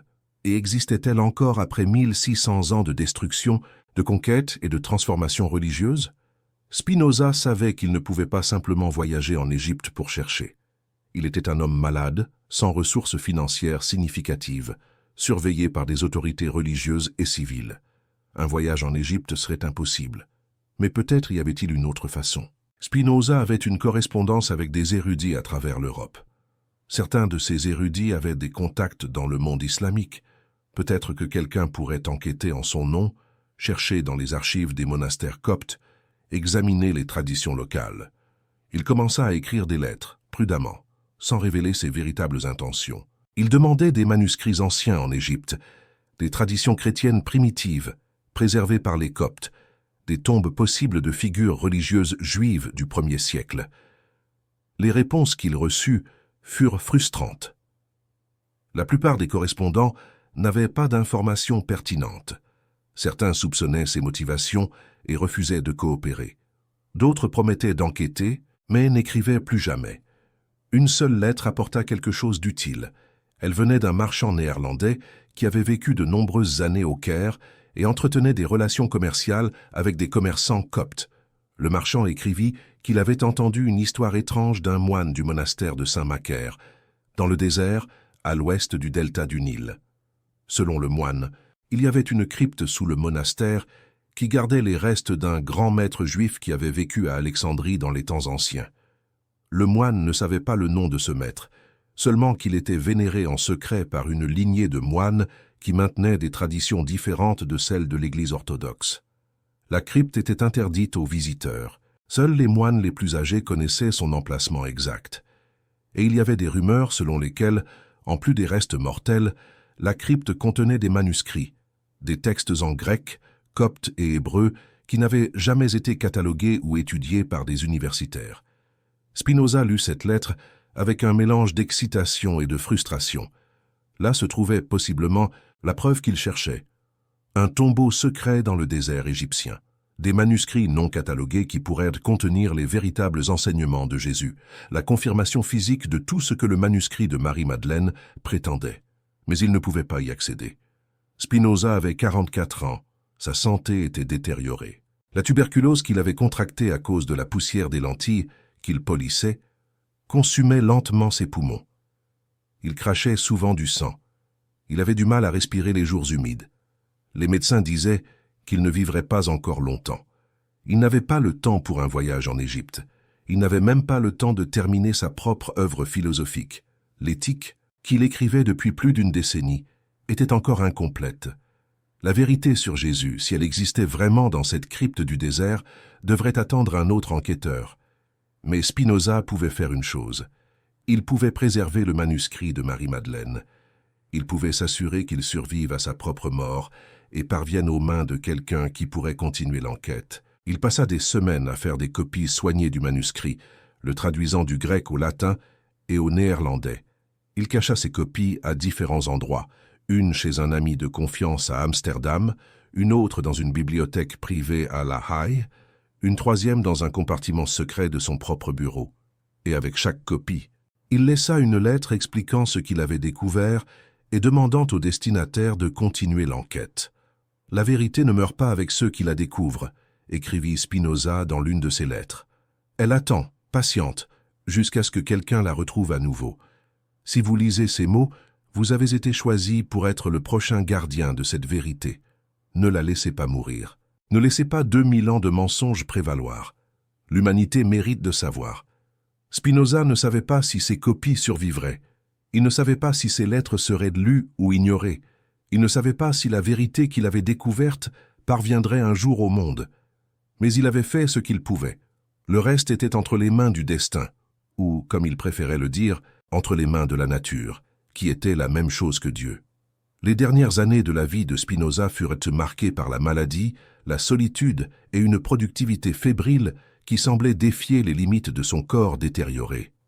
Il déménagea à La Haye en 1670, louant une chambre dans la maison d'un peintre nommé Hendrik van der Spyck.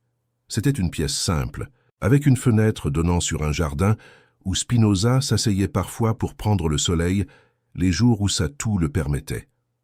Van der Spyck s'était attaché à cet étrange locataire qui passait ses journées à polir des lentilles et ses nuits à écrire des pages et encore des pages de philosophie en latin. Spinoza était gentil, calme, payait son loyer à temps. Parfois, il jouait avec les enfants de la maison, leur racontant des histoires sur les étoiles et les planètes. Les enfants l'adoraient, les adultes le craignaient. La réputation de Spinoza comme le philosophe athée le plus dangereux d'Europe s'était répandue. Des prêtres catholiques le dénonçaient depuis les pupitres. Des pasteurs protestants mettaient en garde leurs fidèles contre le poison de ses idées. Même certains philosophes qui admiraient son génie gardèrent leur distance de peur d'être associés à lui. Leibniz, qui allait devenir l'un des plus grands philosophes du siècle, visita Spinoza en 1676. Les deux passèrent plusieurs heures à discuter de philosophie, de mathématiques et de théologie. Mais après la visite, Leibniz ne mentionna plus jamais publiquement qu'il avait rencontré Spinoza. Dans ses écrits, il attaqua les idées de Spinoza sans jamais admettre qu'il les avait entendues de la bouche même de l'auteur. C'était ainsi que fonctionnait le monde intellectuel du XVIIe siècle. Les idées de Spinoza étaient irrésistibles pour les esprits curieux, mais toxiques pour les réputations publiques. Au milieu de cet isolement, Spinoza continuait à travailler sur son éthique. L'éthique était son projet le plus ambitieux, une tentative de reconstruire toute la philosophie à partir de zéro, en utilisant la méthode géométrique. Elle commençait par des définitions et des axiomes, comme un traité d'Euclide, et en dérivait des théorèmes sur Dieu, l'esprit, les émotions et la liberté humaine. C'était un livre difficile, presque impénétrable pour les lecteurs non formés à la logique et à la métaphysique. Mais pour ceux qui parvenaient à le déchiffrer, c'était une révélation. La thèse centrale de l'éthique était simple à énoncer, mais révolutionnaire dans ses implications. Il n'existe qu'une seule substance dans l'univers, et cette substance est Dieu, qui est identique à la nature. Tout ce qui existe, pierres, arbres, animaux, êtres humains, étoiles, sont des modes ou des expressions de cette substance unique. Il n'y a pas de séparation entre le Créateur et la création, entre l'esprit et la matière, entre le sacré et le profane. Dieu n'est pas une personne qui crée le monde de l'extérieur et le gouverne comme un roi gouverne son royaume. Dieu est le processus même de l'existence, la totalité de tout ce qui est, a été et sera. Cette vision avait des conséquences pratiques profondes. Si Dieu est tout, alors il n'y a rien en dehors de Dieu. Il n'y a pas de ciel séparé de la terre. Il n'y a pas de vie après la mort séparée de cette vie. Il n'y a pas de salut pour certains et de damnation pour d'autres. Tous les êtres sont également des expressions du divin, également des parties de l'ensemble infini. Et si Dieu n'est pas une personne, alors Dieu ne se soucie pas des affaires humaines dans le sens traditionnel. Dieu n'entend pas les prières, ne réalise pas de miracles, ne récompense pas les justes, ni ne punit les pécheurs. La nature fonctionne selon des lois fixes et immuables, sans exception. Cela signifiait que la religion traditionnelle, avec ses rituels, ses promesses de salut, ses menaces de condamnation, était fondamentalement illusoire. Pas erronée au sens moral, mais erronée dans le sens de décrire incorrectement la réalité. Spinoza ne niait pas la valeur de la religion en tant que pratique sociale. Il reconnaissait que la plupart des gens avaient besoin d'histoire, de rituels et de communautés religieuses pour donner un sens à leur vie. Mais pour ceux capables de voir au-delà des illusions, il y avait une forme plus élevée de religiosité, l'amour intellectuel de Dieu, la reconnaissance contemplative de l'unité de toutes choses. Cette philosophie était le contexte dans lequel Spinoza situait ses découvertes sur Jésus. Si Jésus avait réellement enseigné à Alexandrie que Dieu était la nature, alors il avait anticipé de 16 siècles ce que Spinoza disait maintenant. Jésus n'était pas le fils d'un Dieu personnel. C'était un maître qui avait atteint la vision la plus élevée de la réalité et avait tenté de la transmettre à ses disciples. La tragédie était que cette transmission avait échoué. Les disciples de Jésus, incapables de comprendre ses enseignements les plus profonds, avaient transformé sa philosophie en religion. Ils avaient converti le maître en divinité, l'enseignement en dogme, la liberté en obéissance. L'Église qui était née au nom de Jésus aurait été méconnaissable pour Jésus lui-même. Spinoza se voyait comme quelqu'un qui récupérait quelque chose de perdu. Non pas en inventant une nouvelle philosophie, mais en redécouvrant une vérité ancienne qui avait été enterrée sous des siècles de superstition et de contrôle institutionnel. Et le manuscrit de Marie-Madeleine était la preuve que cette vérité avait existé, avait été enseignée, avait été vécue par au moins quelques personnes dans le monde ancien. Dans les derniers mois de sa vie, Spinoza travailla pour terminer l'éthique. Il savait qu'elle ne serait pas publiée tant qu'il serait en vie, c'était trop dangereux. Mais il laissa des instructions pour qu'elle soit publiée après sa mort, avec d'autres textes qu'il n'avait pas osé divulguer. Quant au manuscrit de Marie-Madeleine, Spinoza prit une décision difficile. Il ne l'inclurait pas dans ses papiers posthumes. Le risque était trop grand. Si le manuscrit était découvert parmi ses affaires, il serait confisqué et détruit par les autorités religieuses.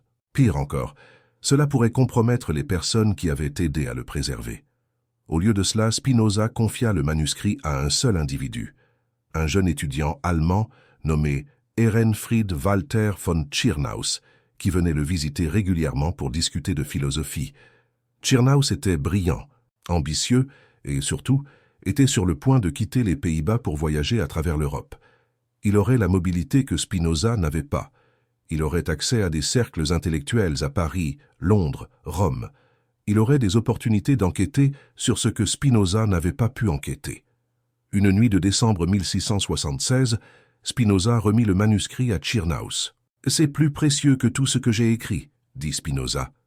Sa voix était faible, interrompue par des accès de toux. « Ne me demande pas d'où cela vient. Lis simplement, étudie, enquête. Si ce qui est écrit ici est vrai, le monde doit le savoir.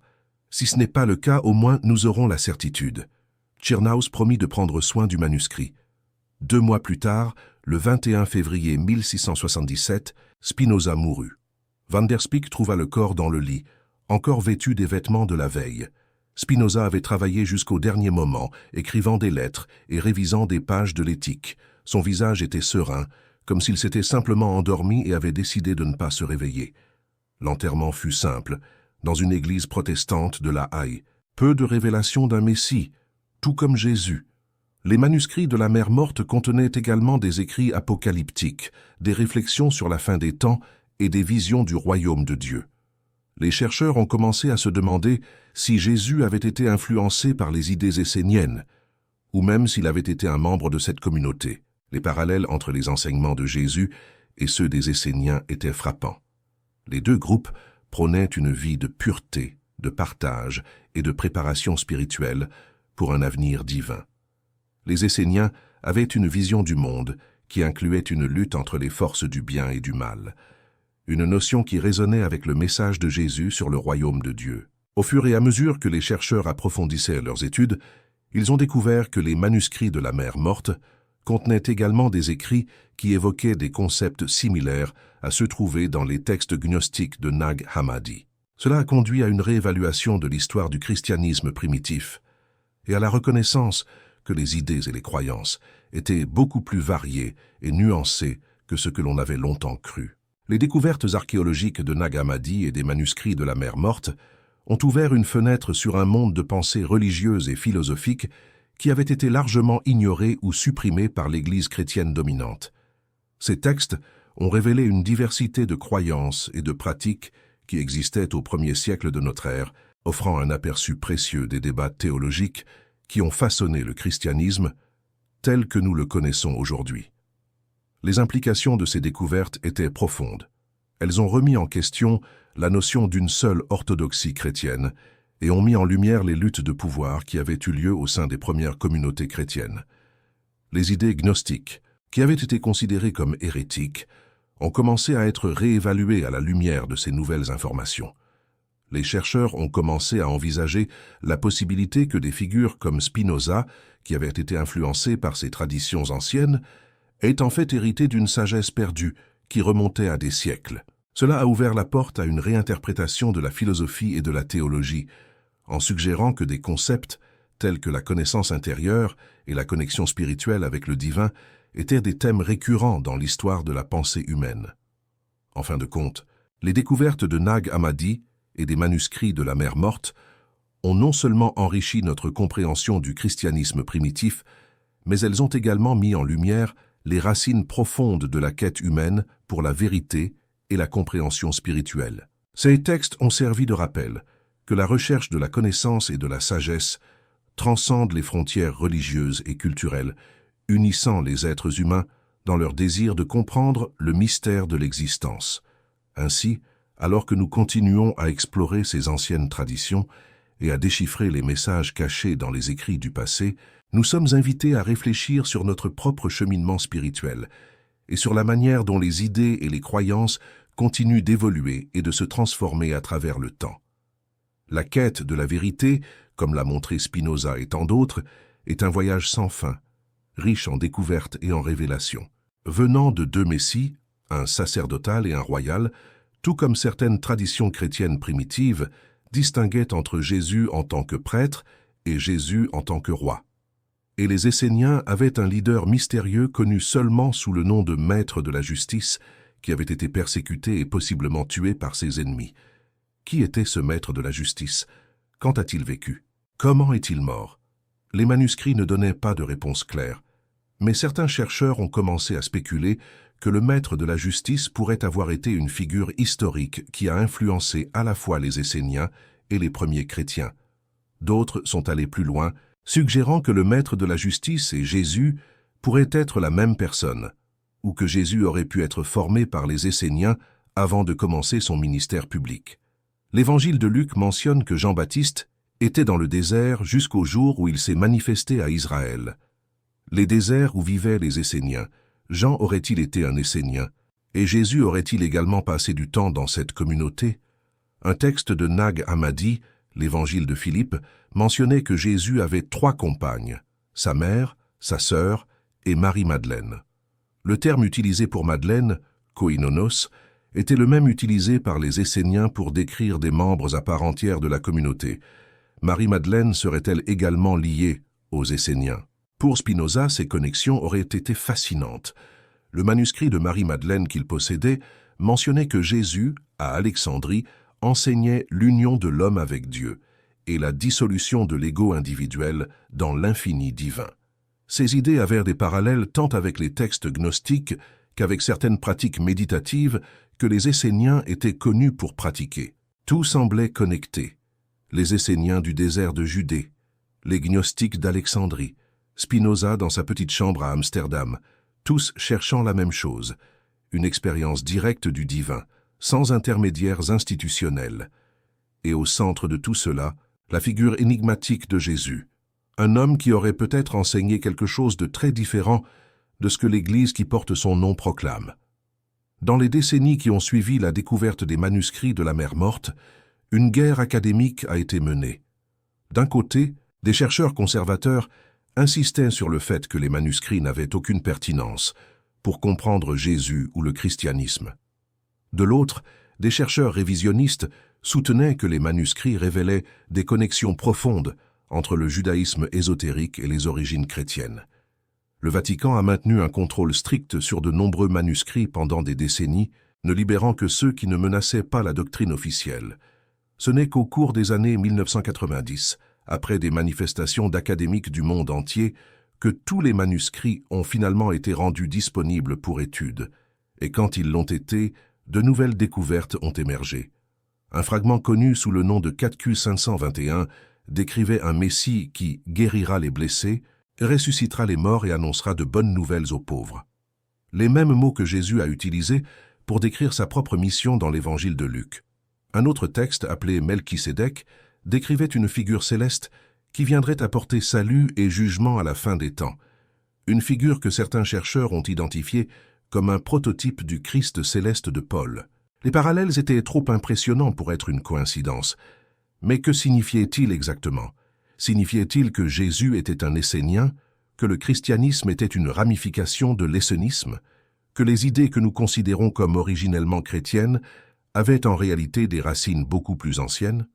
Ou signifierait-il quelque chose de différent, que Jésus, après sa mort sur la croix, avait emporté avec lui à Alexandrie des traditions ésotériques qu'il avait apprises des Esséniens, les fusionnant avec la philosophie grecque qui fleurissait en Égypte? Spinoza aurait adoré ces questions. Il aurait passé des années à enquêter, à croiser des références, à construire des hypothèses. Mais Spinoza était mort depuis près de 3 siècles lorsque les manuscrits de la Mère morte ont été découverts, et le manuscrit de Marie-Madeleine qu'il avait possédé n'avait pas encore été trouvé. Où l'avait-il été? En 1958, un chercheur américain nommé Morton Smith a fait une découverte qui enverrait des ondes de choc à travers le monde académique. Smith faisait des recherches au monastère de Mar Saba, dans le désert de Judée, à environ 20 km au sud-est de Jérusalem. Le monastère, fondé au vieux siècle, avait l'une des bibliothèques les plus anciennes du monde chrétien. Des milliers de manuscrits accumulés au cours de plus de 1500 ans. Alors qu'il cataloguait des textes dans la bibliothèque, Smith a trouvé quelque chose d'étrange sur la couverture d'un livre imprimé au XVIIe siècle. Quelqu'un avait copié à la main une lettre en grec. La lettre était attribuée à Clément d'Alexandrie, le même Clément que Spinoza avait étudié 3 siècles plus tôt, et elle mentionnait l'évangile secret de Marc. Smith a soigneusement transcrit la lettre, l'a photographiée et l'a emportée pour analyse. Ce qu'il a découvert était explosif. Dans la lettre, Clément écrivait à un correspondant nommé Théodore, l'alertant sur une secte hérétique appelée les Carpocratiens. Les Carpocratiens, selon Clément, avaient obtenu une copie de l'évangile secret de Marc et l'utilisaient pour justifier des pratiques libertines. Clément expliquait que l'évangile secret était une version étendue de l'évangile canonique de Marc, contenant des passages supplémentaires destinés uniquement aux initiés les plus avancés de la communauté chrétienne d'Alexandrie. Et alors Clément citait l'un de ces passages. Le passage décrivait Jésus ressuscitant un jeune homme riche de Béthanie. Après la résurrection, le jeune homme regarda Jésus, l'aima, et commença à implorer qu'il puisse rester avec lui. Jésus passa alors une nuit à lui enseigner le mystère du royaume de Dieu. C'était la même histoire que Spinoza avait remarquée dans ses recherches, l'histoire d'une résurrection qui n'était pas miraculeuse mais médicale, l'histoire d'un enseignement secret transmis uniquement aux dignes. Smith a publié ses découvertes dans 2 livres académiques dans les années 1970. La réaction a été immédiate et violente. Des chercheurs conservateurs ont accusé Smith d'avoir forgé la lettre. Ils ont soutenu qu'il était trop commode qu'il, lui-même, ait trouvé un document aussi sensationnel. Ils ont remis en question pourquoi il n'avait pas laissé d'autres chercheurs examiner la lettre originale avant de la publier. Smith s'est défendu avec véhémence. Il a souligné que l'analyse paléographique, l'étude de la calligraphie, confirmait que la lettre avait été copiée au XVIIIe siècle et non au XXe. Quelqu'un au XVIIIe siècle avait trouvé la lettre de Clément et l'avait copiée sur la couverture de ce livre. Smith n'était que le découvreur moderne, pas l'auteur. La controverse n'a jamais été résolue de manière définitive. Le livre où Smith a trouvé la lettre a ensuite été retiré de la bibliothèque de Mar Saba et a disparu. Certains disent qu'il a été détruit par des moines, qui considéraient son contenu comme hérétique. D'autres disent qu'il a été confisqué par le patriarcat grec orthodoxe de Jérusalem. D'autres encore disent qu'il n'a jamais existé, que Smith a tout inventé. Mais il y a un détail que la plupart des critiques de Smith ont ignoré. La lettre de Clément que Smith a trouvée n'était pas un document isolé. Elle faisait partie d'une tradition, la même tradition que Spinoza avait investiguée. Spinoza connaissait les références de Clément à l'évangile secret de Marc. Il avait remarqué la connexion entre cette histoire et le récit de la crucifixion. Il avait spéculé que la communauté d'Alexandrie préservait des traditions différentes sur Jésus. Et maintenant, 3 siècles plus tard, un document qui semblait confirmer ces spéculations avait émergé des ombres. Coïncidence? Ou y avait-il quelque chose de plus en cours? Certains chercheurs ont commencé à se demander si Morton Smith aurait pu avoir accès à des sources qu'il n'a pas révélées publiquement. S'il aurait pu trouver quelque part dans ses recherches quelque chose ressemblant au manuscrit de Marie-Madeleine que Spinoza avait possédé. Smith est mort en 1991 sans jamais avoir résolu la controverse sur la lettre de Clément. Ces papiers ont été donnés à des bibliothèques académiques, mais aucun manuscrit de Marie-Madeleine n'a été trouvé parmi eux. Si Smith savait quelque chose de plus, il a emporté cette connaissance dans sa tombe. Mais la recherche a continué. Dans les décennies suivantes, d'autres chercheurs ont suivi des pistes similaires. Elaine Pagels, une historienne de Princeton, a passé sa carrière à étudier les textes gnostiques de Nag Hammadi. Ses livres ont popularisé l'idée que le christianisme primitif était beaucoup plus divers que l'orthodoxie ultérieure ne le permettait de reconnaître. Bart Ehrman, de Chapel Hill, a démontré dans des dizaines de livres académiques que les évangiles canoniques avaient été modifiés au fil des siècles par des scribes avec des agendas théologiques. Karen King, de Harvard, a annoncé en 2012 la découverte d'un fragment de papyrus qui semblait montrer Jésus disant « ma femme », une référence qui pourrait indiquer que des traditions sur le mariage de Jésus avec Marie-Madeleine avaient existé dans les premiers siècles chrétiens. Chaque découverte était contestée, chaque interprétation était débattue. La bataille entre ceux qui voulaient préserver le récit traditionnel et ceux qui voulaient le remettre en question continuait sans résolution. Et au centre de cette bataille, comme un fantôme qui refusait de se reposer, se trouvait la question que Spinoza avait posée, il y a plus de 300 ans. Jésus-Christ est-il vraiment mort sur la croix? La réponse, selon le manuscrit de Marie-Madeleine, était non. Selon les textes gnostiques de Nag Hammadi, c'était non. Selon la lettre de Clément trouvée à Marsaba, c'était peut-être. Selon l'Église catholique, orthodoxe et protestante, c'était absolument oui, et remettre cela en question était une hérésie. Mais l'hérésie d'hier devient parfois la vérité de demain. Spinoza a été considéré comme l'athée le plus dangereux d'Europe à son époque. Aujourd'hui, il est reconnu comme l'un des plus grands philosophes de l'histoire, un précurseur des Lumières, un penseur dont la vision de Dieu comme nature a anticipé des découvertes scientifiques qui viendraient des siècles plus tard. Et si ces découvertes sur Jésus étaient également en avance sur son temps, et si le manuscrit de Marie-Madeleine, où qu'il soit maintenant, contenait une vérité que le monde n'est pas encore prêt à accepter, l'histoire de Spinoza et de Jésus n'est pas terminée. Elle attend simplement le prochain chapitre. Et vous, qui êtes arrivés jusqu'ici, faites maintenant partie de cette histoire. La question qui hantait Spinoza n'a jamais cessé de hanter l'humanité. Si Jésus a survécu à la crucifixion, où sont les preuves? Le manuscrit de Marie-Madeleine pointait vers Alexandrie. Les textes gnostiques confirmaient qu'Alexandrie était un centre d'enseignement secret. La lettre de Clément mentionnait des traditions alexandrines différentes des officielles. Mais où était le corps? Où était le tombeau? En 1886, un archéologue français nommé Gaston Maspero fit une découverte qui passa inaperçue à l'époque, mais qui prendrait un nouveau sens des décennies plus tard. En explorant une nécropole aux alentours d'Alexandrie, Maspero trouva une chambre funéraire qui ne ressemblait à aucune autre en Égypte. Ce n'était pas égyptien dans le style, ce n'était pas grec, ce n'était pas romain, c'était juif. La chambre contenait des inscriptions en hébreu et en araméen, accompagnées de symboles que Maspero ne parvint pas à identifier. Il y avait un sarcophage en pierre, vide, avec une inscription partiellement effacée par le temps. Maspero réussit à déchiffrer seulement 3 mots, maître, vérité et quelque chose qui semblait être Yeshua, la forme hébraïque du nom Jésus.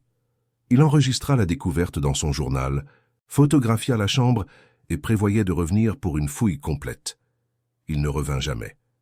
Une semaine plus tard, Maspero reçut des ordres de Paris pour abandonner le site et se concentrer sur d'autres fouilles.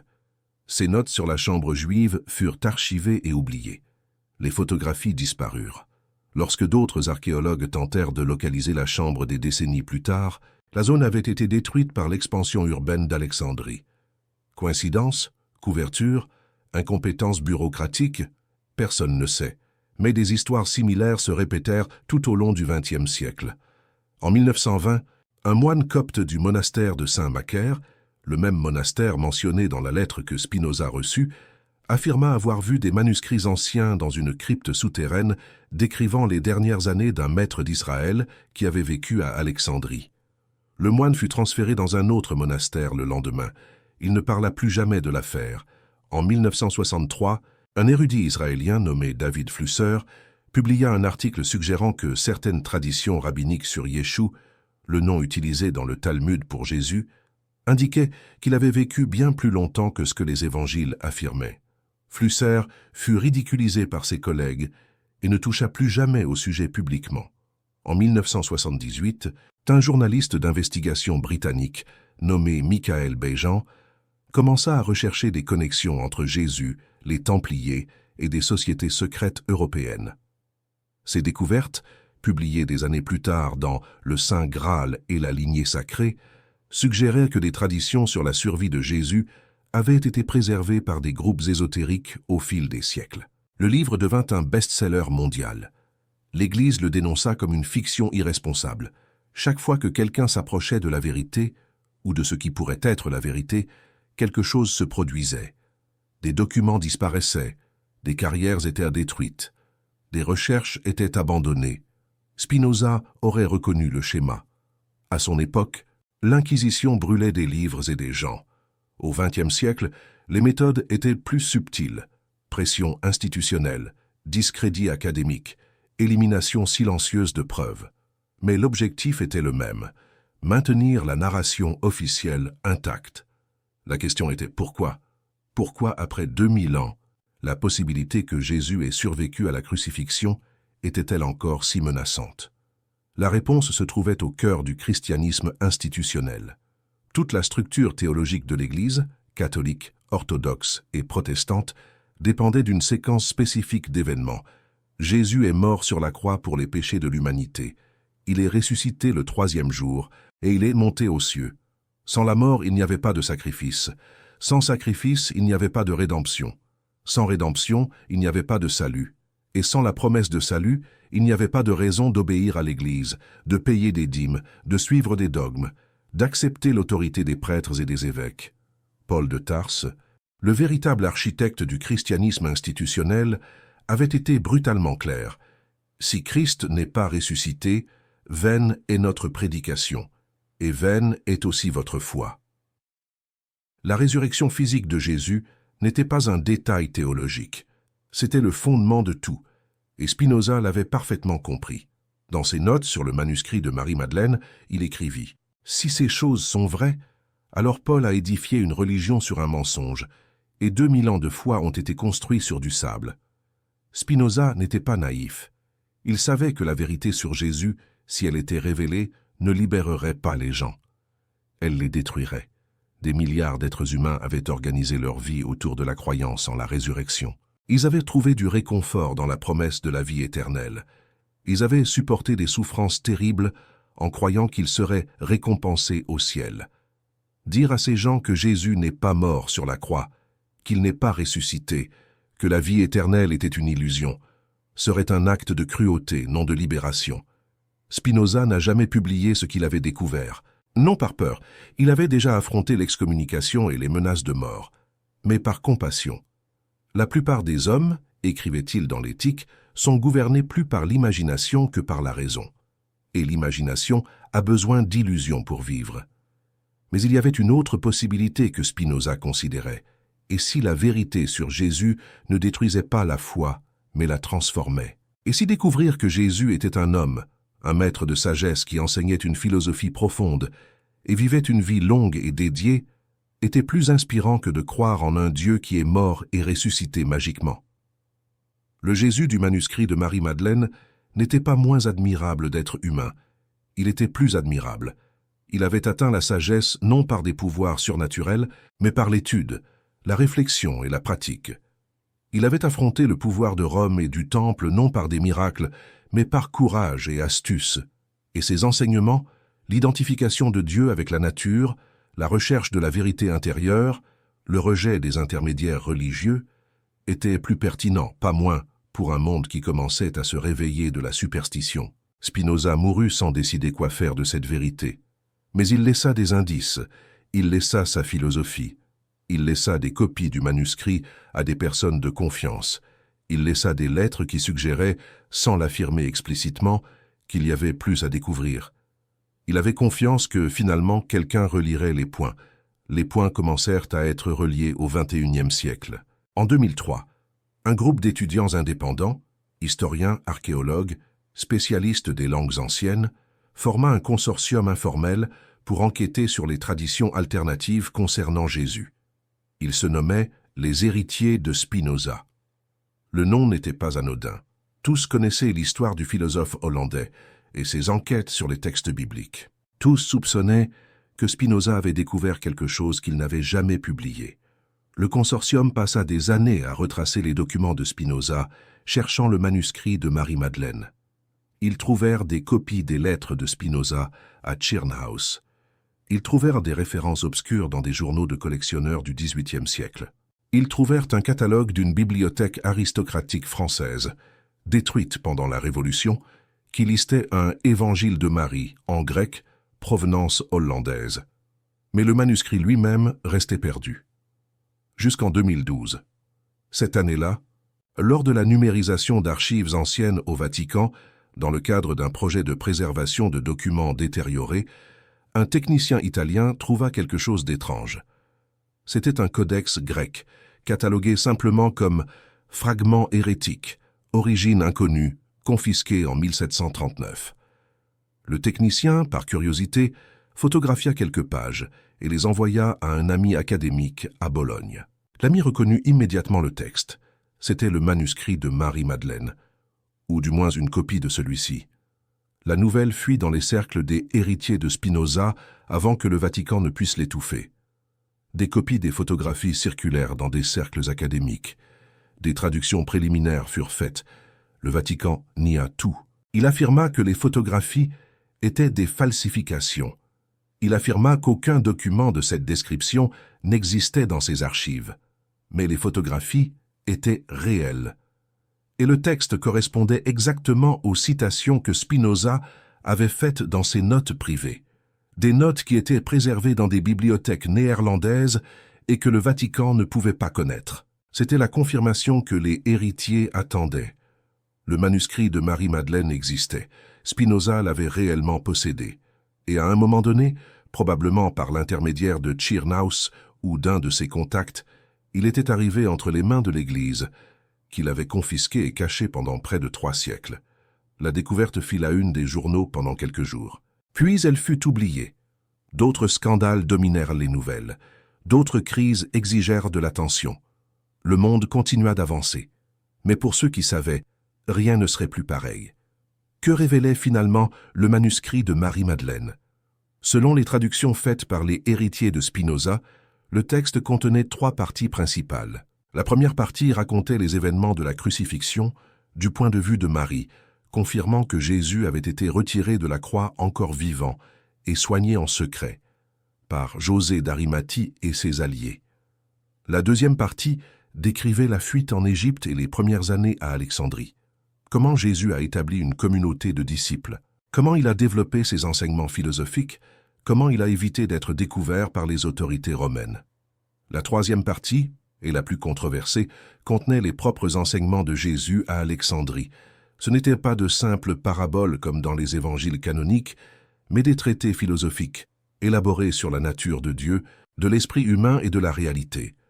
Ces enseignements étaient étonnamment sophistiqués. Jésus, selon le manuscrit, enseignait que l'univers était une seule substance divine qui se manifestait sous d'innombrables formes. Que Dieu n'était pas une personne séparée de la création, mais l'essence même de tout ce qui existe. Que le salut n'était pas échappé au monde pour un ciel lointain, mais s'éveiller à la vérité que nous faisons déjà partie du divin. Ce étaient les enseignements que Spinoza élaborerait, indépendamment 16e siècle plus tard, ou pas si indépendamment que cela. Le manuscrit était arrivé entre les mains de Spinoza. Il l'avait étudié pendant des années. Ses idées philosophiques avaient été développées dans un dialogue constant avec ce texte. Spinoza n'était pas seulement le découvreur d'une vérité ancienne. Il était, d'une certaine manière, le disciple le plus fidèle de Jésus, le seul qui avait compris ses véritables enseignements et les avait élaborés sous une forme systématique. L'ironie était écrasante. L'homme excommunié par la synagogue, dénoncé par les églises chrétiennes, considéré comme l'athée le plus dangereux d'Europe, était en réalité l'héritier légitime d'une tradition qui remontait au fondateur même du christianisme. Et l'Église qui le persécutait était la même qui avait trahi les enseignements originaux de Jésus, remplaçant la philosophie par le dogme, la liberté par l'obéissance, la vérité par le pouvoir. Jésus est mort à Alexandrie vers l'an 84 de notre ère, à l'âge de 87 ans. Selon le manuscrit de Marie-Madeleine, ses derniers jours furent paisibles. Il était entouré de disciples qui avaient passé des décennies à apprendre de lui. Son esprit restait clair, bien que son corps fût faible. Au cours des dernières semaines, il dicta ses réflexions finales à un scribe de confiance. « Ne pleurez pas pour moi, dit-il aux disciples rassemblés. La mort n'est pas la fin, mais ce n'est pas non plus le début d'une autre vie dans un endroit lointain. La mort est simplement le retour de la goutte à l'océan. J'ai toujours fait partie du tout, et au tout je retourne. Vous êtes également partie du tout. Nous n'avons jamais été séparés, nous ne le serons jamais. » Il demanda à être enterré en secret, sans monument ni inscription, qui pourrait attirer l'attention. Il ne voulait pas devenir un objet de culte. Il ne voulait pas que des églises soient construites sur sa tombe. « Souvenez-vous des enseignements, pas de l'homme, dit-il. L'homme n'est qu'un doigt pointant vers la lune. Ne confondez pas le doigt avec la lune. Jésus est mort une nuit de printemps, alors que la pleine lune illuminait Alexandrie. Ses disciples l'ont enterré conformément à ses instructions, dans un lieu secret, sans marque, sans cérémonies élaborées. Juste quelques prières silencieuses et des larmes contenues. Marie-Madeleine, déjà très âgée, lui survécut de quelques mois seulement. Avant de mourir, elle confia ses souvenirs écrits à un disciple nommé Démétrius, avec des instructions pour les préserver et les transmettre uniquement à des personnes de confiance. « Il viendra un temps, dit Marie, où le monde sera prêt pour cette vérité. D'ici là, gardez-la secrète. Ne laissez pas mourir, mais ne laissez pas tomber entre de mauvaises mains. » Démétrius a accompli sa mission. Il a fait des copies du manuscrit. Il les a transmises à des disciples de confiance. Quand il est mort, d'autres ont continué la tâche. Pendant 16 siècles, le manuscrit a été copié, caché, préservé. Il a survécu à des persécutions, des guerres, des incendies, des inondations. Il a traversé la Méditerranée, est arrivé en Europe, a passé de main en main jusqu'à arriver enfin à un marchand d'Amsterdam nommé Abraham Pereira, et de Pereira à Spinoza, et de Spinoza au monde. L'histoire que vous venez d'entendre n'est pas acceptée par la plupart des historiens, théologiens ou dirigeants religieux. L'Église catholique la considère comme une hérésie. Les églises protestantes la rejettent comme une fantaisie. Les universitaires mainstream la traitent avec scepticisme, et ils peuvent avoir raison. Le manuscrit de Marie-Madeleine, même s'il existe, peut être une falsification médiévale. Les parallèles avec la philosophie de Spinoza peuvent être une coïncidence. Les découvertes du XXIe siècle peuvent être des fabrications de personnes ayant des agendas propres. L'histoire peut être entièrement fausse, mais elle peut aussi être vraie.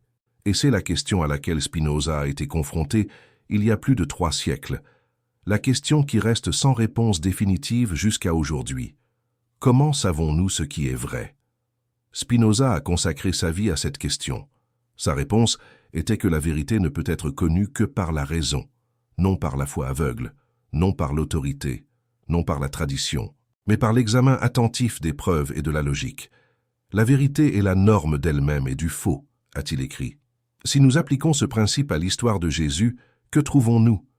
Nous trouvons que les évangiles canoniques contiennent des contradictions, que la crucifixion de Jésus a été étrangement brève, que Pilate était étonné qu'il soit déjà mort, que le corps a été remis à un homme riche et influent, que le tombeau était vide 3 jours après.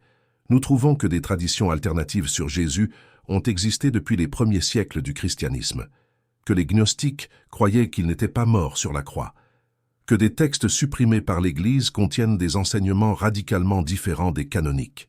Nous trouvons qu'Alexandrie était un centre de connaissances ésotériques dans le monde ancien, que des connexions entre le judaïsme, le christianisme primitif et la philosophie grecque ont été forgées là-bas. Que des traditions sur un maître d'Israël qui a vécu en Égypte ont persisté pendant des siècles. Ces preuves ne prouvent pas que Jésus a survécu à la crucifixion, mais elles ouvrent une possibilité que la plupart des gens n'ont jamais envisagée. Et envisager des possibilités est le début de toute recherche de la vérité. Spinoza savait qu'il pouvait avoir tort. Il a toujours admis la possibilité d'erreur. Mais il savait aussi que la pire chose qu'un être humain puisse faire est de cesser de poser des questions, de cesser d'enquêter, d'accepter des réponses toutes faites, sans les examiner. Ne pas rire, ne pas pleurer, ni détester, mais comprendre, a-t-il écrit. Comprendre Jésus, l'homme réel, pas le mythe, est une tâche que nous n'avons pas encore accomplie. Peut-être ne l'accomplirons-nous jamais, mais la recherche elle-même a de la valeur. La recherche nous rend plus humains, plus conscients, plus libres. Spinoza est mort en 1677, pauvre et malade, mais en paix avec lui-même. Il avait vécu selon ses principes. Il avait cherché la vérité sans craindre les conséquences. Il avait offert au monde une philosophie qui reste pertinente 3 siècles plus tard. Et il avait gardé un secret qui pourrait être la clé pour comprendre non seulement Jésus, mais la nature même de la vérité et du mensonge dans l'histoire humaine. Ce secret est maintenant aussi le vôtre. Que ferez-vous avec lui ?